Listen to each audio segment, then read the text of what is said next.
quite a not a new entrant. You have been trying different things, experimenting with 3D printers. So what makes you interested, and how did you started with this? If you would like to just talk about that. From an industry 4.0 perspective, I think I first got interested in it I would say about 4 years ago, when I read about 3D printing and what 3D printing was doing, and augmented reality and virtual reality have been growing on their own on the side, right? And including IoT. And I've been trying to follow what's happening in this space for a while.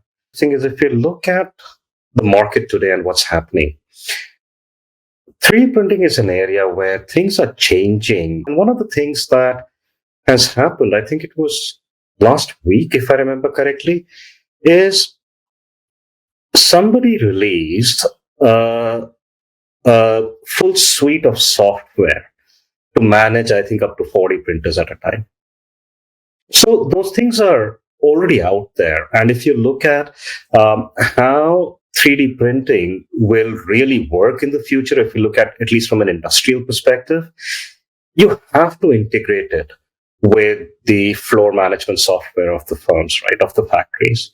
Because if you can't do 3D printing on demand, which automatically starts things, monitors things, finishes things, takes it off the build plate so you can do your next build, that's going to be very difficult to manage. So I think the automation piece that you're talking about, which will include everything from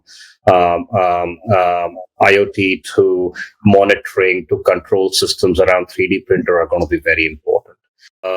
A company to make devices for people with disabilities. And their first product, they were thinking of doing an advanced wheelchair. So how do they prototype it? 3D printing with carbon fiber. After the supply chain disruption of last year in 2020, the US did a week-long exercise of what they would do if that happened again. And the whole basis of that was the existing 3D printing infrastructure in the US. One of the areas which blew my mind was hearing aids. Right, the number of hearing aids, pretty much all of them are made because they need to be customized to the shape of your ear. The one thing we really need to figure out is how we can get 3D scanning to become more egalitarian and accessible, right? The moment we can do that, I think 3D printing will follow in suite.